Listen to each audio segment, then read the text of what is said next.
everyone, and welcome back to Cowabunga Corner News. And in this episode, we are sitting here with Ciro, who is the executive producer of the Nickelodeon Ninja Turtle series that we just saw an amazing season 1, and the finale just blew everyone's mind. And now we get to talk to Ciro about what just happened and what's to come. Hi guys. Hi Cowabunga Corner viewers. Welcome back to the show. Thank you so much for coming in. Oh, I'm glad to be here. With the first season, did it go exactly as you planned it from the get-go, or has there been a lot of changes that's happened? Well, I mean, I think the season was a success. I think you go into any show and there's exactly what you want to do, and I think anyone with experience knows that you have to kind of steer very strong in one direction because you're going to miss the mark a little bit. Because it's, I'm not making it alone. Like, I'm surrounded by 100 talented people that are all helping me, so it's a group effort. So that vision that was in my head was executed by 100 people, and we all came up with something. So is it exactly what I thought it would be? It's pretty close. So I'm pretty proud of that. But I mean, it's closer than I've ever had in the past, yeah. Was there any changes that happened that you actually found yourself really loving? That was not your idea? That was off course yes. from what I intended? Let me see. Well, I mean, I think my initial thought was that I wouldn't reveal the true Krang, mystery, or the fact I wouldn't reveal the true Krang threat till towards the end of the season. I wanted the season to play slower and more like a mystery show, where we slowly figured it out. But along the way, I think everyone decided that try to get those big beats out early, and then just play within that reveal for the whole season. So that was like probably the biggest shift. I guess in my head I wanted it to play more like They Live, where like Mikey's kind of running around like Roddy Piper trying to convince people that aliens are among us. So, yes. But that how long can you do that? I get it. Was that a homage to the original cartoon series that Mikey was the first one to see it? Well, I mean, I think that just kind of goes with Mikey in general. It's that capricious, adventurous youth that gets into trouble and creates problems, but also maybe is the catalyst for solutions. I mean, he's kind of that archetypical character, So, yeah, maybe. Episode-wise, is there any favorites? Let me see. The first one we made, which I actually directed as a pilot, and actually got the storyboard on. I always like the ones I storyboarded on, obviously, because I bled the most on those. The first one was Baxter, which is the 5th episode. His name is Baxter Stockman. Myself and Byron, a close friend of mine, boarded the Shredder fight scene in Gauntlet. And you almost want to give credit to Kevin Eastman for directing that in a weird way, which is so awesome. I was so glad we did that. So I love Gauntlet. I started really loving the Karai stuff towards the end of her arc in season 1. I know it's not a crowd favorite, but I love Cockroach Terminator. I just love that it's nonstop and it's just awful and repugnant and repulsive and poor Raph. Yeah, I know, poor Raph. But it's like I really, really liked the Operation Breakout one. For some reason, it just came across like a really solid show. But I mean, it's hard. It's like, I love them all, and it's like, usually I love them all the most as soon as I'm done them, and then a day later, that's the one I hate the most, because it's like this birthing repulsion thing. So, but then in retrospect, it's hard to remember them. I mean, it was 26 already. And I'm moving forward so fast. I mean, I've gone beyond that so far already, and I mean, I'm smack towards the back of season 2 right now in stages. See, while we're all just absorbing season 1, you've been there, done that, and moving on. I'm all about Empire Strikes Back right now. Ooh. So. Now, with the season 1, there was a lot of little nods towards different things of Ninja Turtle history that a lot of us would catch up on. Like, we spotted April's phone had Irma, and who could miss Murakami or Wolf Hotel? How much of that did you have input on? Oh, that's always me. Usually. That's always you? Yeah.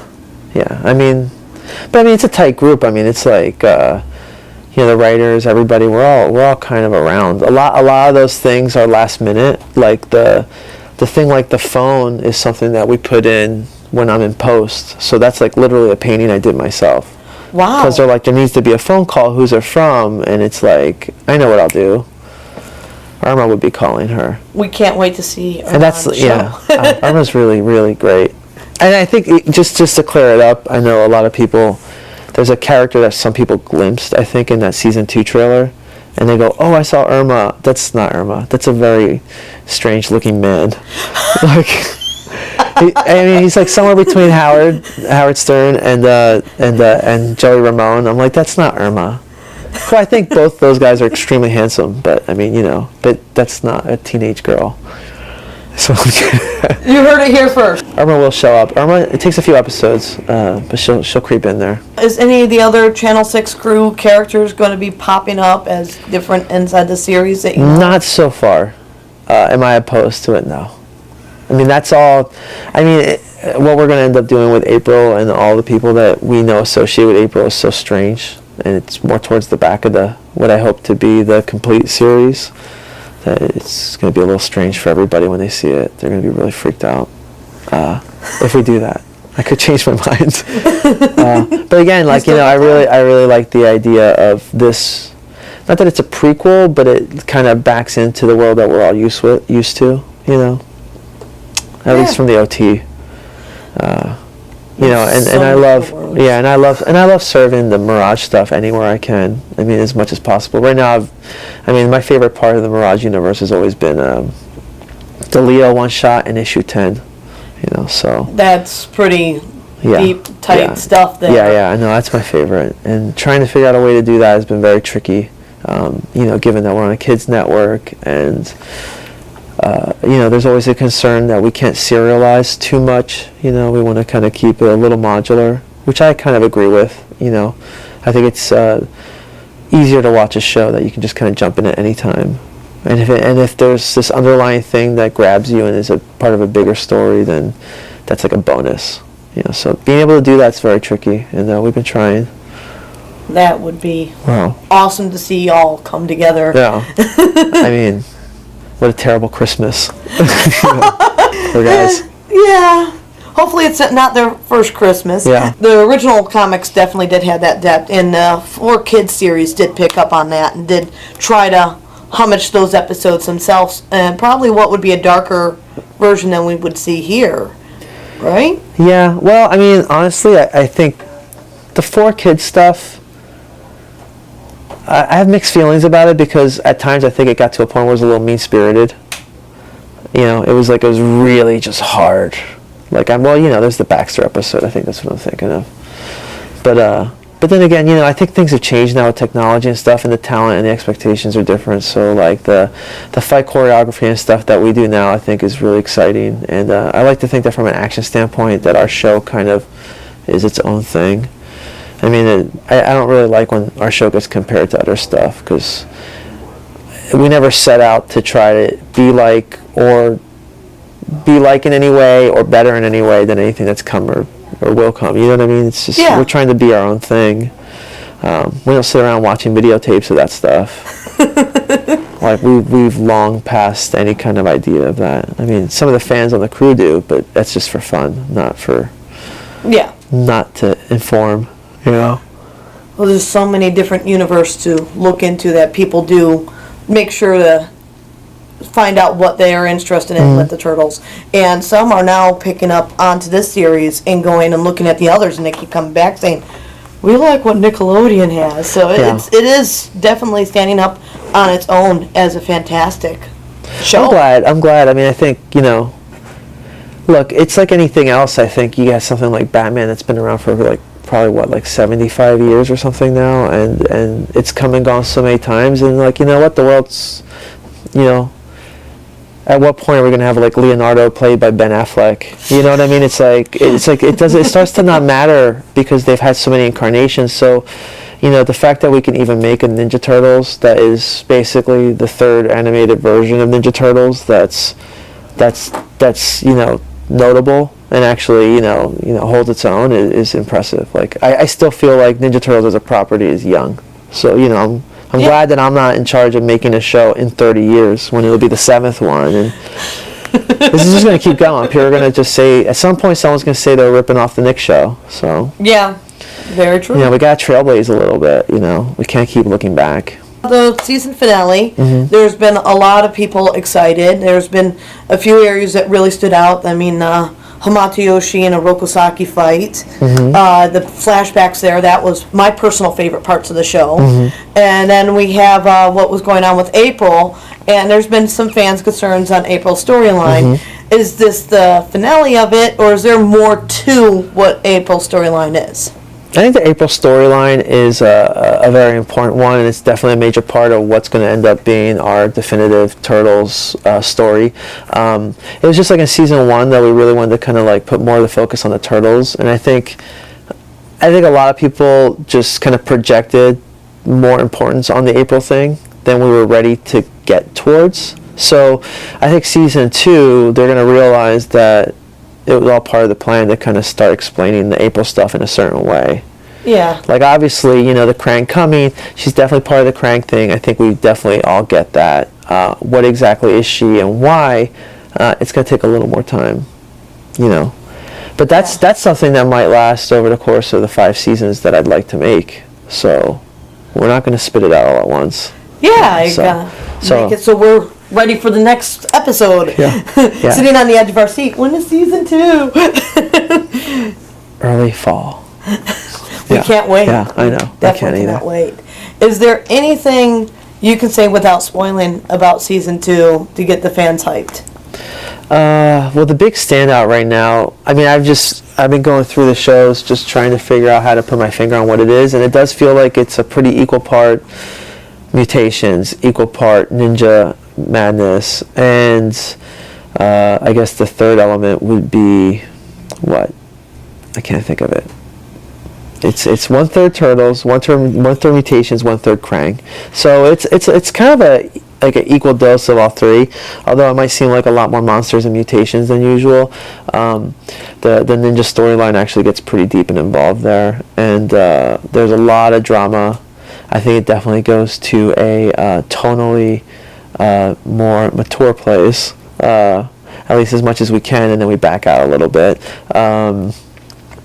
Yeah, I said it earlier. I think this is kind of this is like in every classic second act of any story, we kind of catch our heroes at a bit of a downswing in their momentum, and I think it's important that everyone kind of hang in there and watch. I mean, it gets pretty crazy. I can't really say anything about it, except the one thing I can talk about a lot is Casey Jones. I mean, Casey Jones is a huge part of season 2, and I'm really glad we waited till season 2 because it's helped refresh the storytelling that we're doing.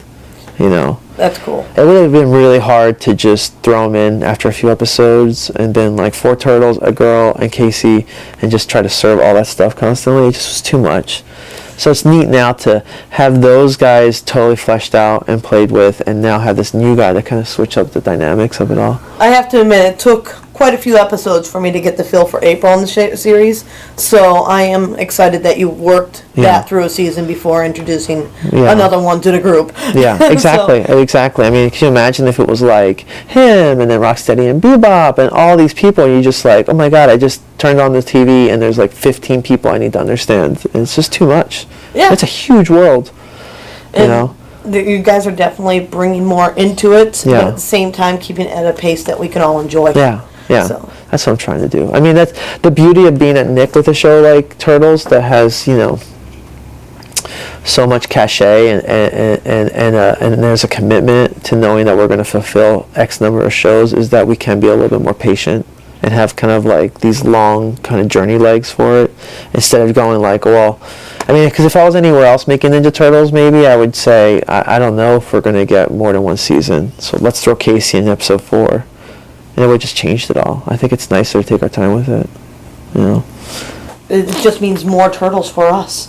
And even Casey himself, I mean, he doesn't come right out of the gate as Casey Jones. I mean, we first run into him, he's a kid. Like, when we first meet Casey, he's Casey Jones.